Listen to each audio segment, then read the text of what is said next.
আমার এবারকার পুজো মণ্ডপের ভাবনার শিরোনামটা হচ্ছে পঞ্চভূত।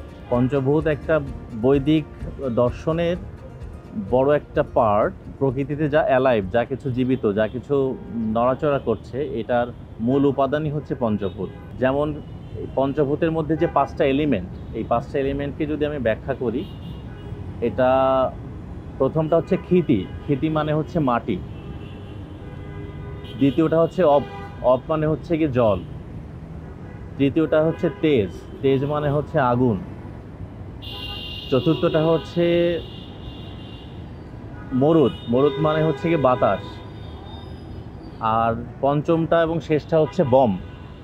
বম অর্থ মহাশূন্য বা ইথার, যেটাকে আমরা বলি। এই পাঁচটা মূল উপাদান মিলেই হচ্ছে সমস্ত জীব জগৎ গঠিত হয়েছে। এই পাঁচটা উপাদানের যে সমস্ত মেটেরিয়াল আমরা রিলেট করতে পারি, এই মেটেরিয়াল এবং যে সমস্ত ড্রয়িং এই পাঁচটা উপাদানকে আমাদেরকে পোর্ট্রে করে, এই সন্নিবেশেই হচ্ছে এবারকার আমাদের মণ্ডপটা গড়ে উঠবে। যেরকম ক্ষিতি মানে হচ্ছে মাটি, জল, এইগুলো তো আমরা প্রকৃতিতে দেখতেই পাই। এই ভাবনাগুলো কখনো কখনো কাঁচামালে, কখনো কখনো ড্রয়িংয়ে হচ্ছে আমাদের মণ্ডপে এবার আমরা তুলে ধরছি।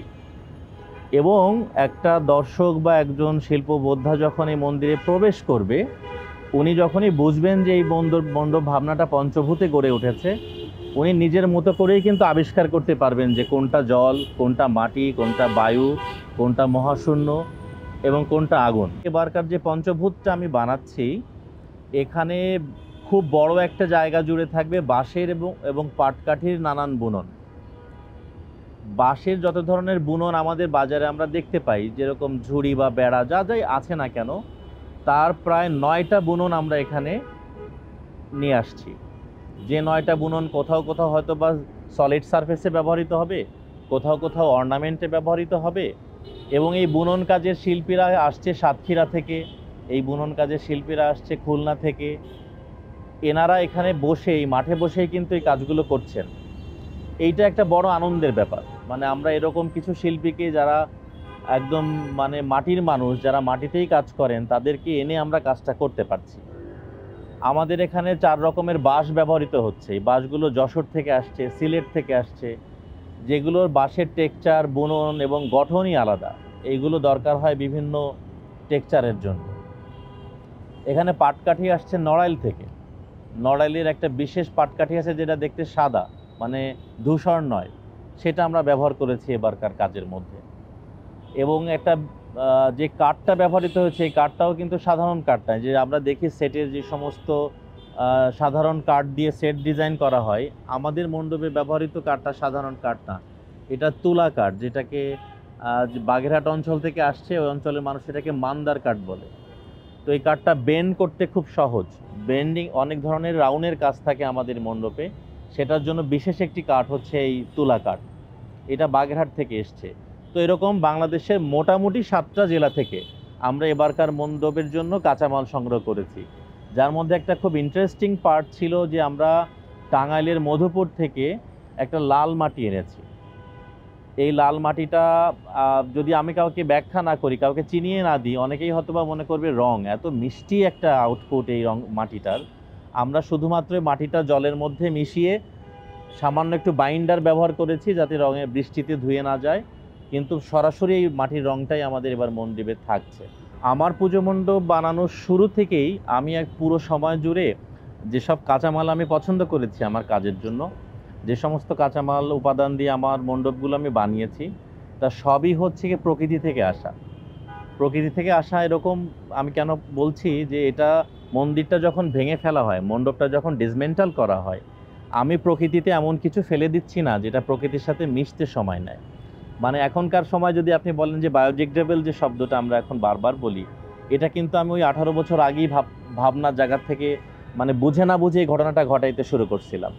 যে শুরুতেই পাটি, বাঁশ, পাটকাঠি, মাদুর, এই বিষয়গুলো আমার কাজের শুরুতেই ছিল, যা প্রকৃতি ফেলে দেওয়ার পরে কোনোভাবেই প্রকৃতির কোনো ক্ষতি করছে না। পূজা মণ্ডপের ডিজাইন করার সবথেকে আনন্দের বিষয়টা হচ্ছে আমি যখন পেন্সিল দিয়ে একটা দাগ দিচ্ছি বা কম্পিউটারে কোনো একটা সফটওয়্যারের প্রথমে একটা রেখা ফেলছি, তখন দেখতে পাই যে এই রেখাটা তৈরি করতে বা এই স্ট্রাকচারটা তৈরি করতে 100 জন কর্মী কাজ করবে মাঠে।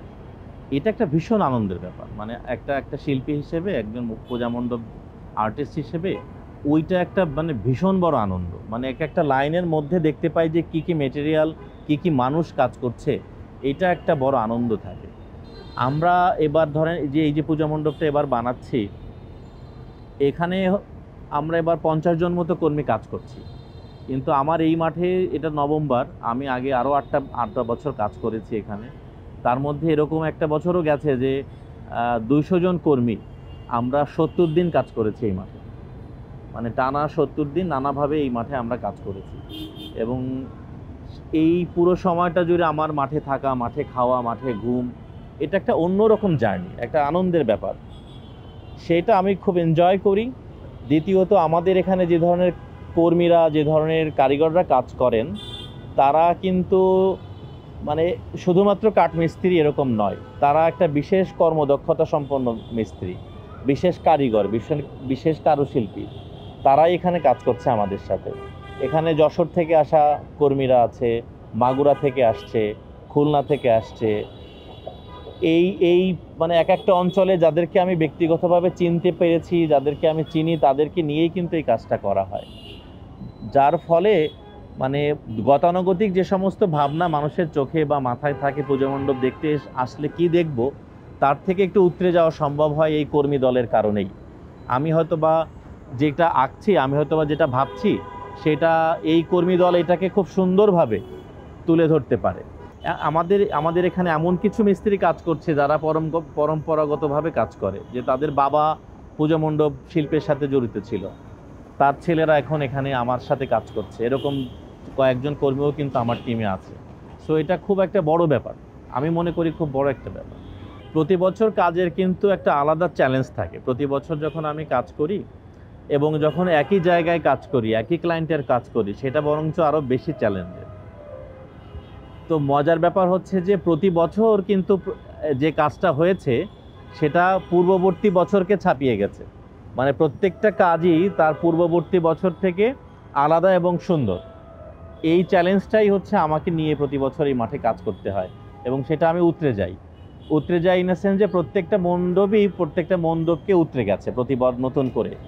যেমন হচ্ছে লাস্ট বছর আমি কাজ করেছি সেখানে হচ্ছে পোড়ামাটির কলস ছিল অসংখ্য পরিমাণে। পোড়ামাটির কলসকে বেস করে আমি কাজটা করেছি। আর এবারের কাজটা হচ্ছে সমস্ত উদ্ভিদ থেকে আসা সারফেস, যেরকম পাটকাঠি, বাঁশ, এইগুলো উদ্ভিদ থেকে আসা সারফেসগুলো এবার বেশি ব্যবহৃত হচ্ছে। পূজা মণ্ডপটা আমার কাছে, আমি যেখান থেকে দেখতে পাই পূজা মণ্ডপটা, সেটা হচ্ছে যে যতখানি না পূজা মণ্ডপ, তার থেকে কিন্তু আর্টের পার্সপেক্টিভটা বেশি। কারণ একটা পূজা মণ্ডপ 5 দিনের জন্য 50 লক্ষ মানুষ দেখে, সেটা সামনাসামনি দেখে, সেটা টেলিভিশনে দেখে, সেটা খবরের কাগজে দেখে। এরকম একটি শিল্পকর্ম যেটা বানানোর পরে লক্ষ লক্ষ মানুষ দেখছে, এরকম সুযোগ কিন্তু খুবই কম ঘটে। সেক্ষেত্রে আমার কাছে পূজা মণ্ডপটা যতখানি না পূজা মণ্ডপ, তার থেকে কিন্তু পাবলিক আর্ট হিসেবে আমি বেশি দেখতে পাই।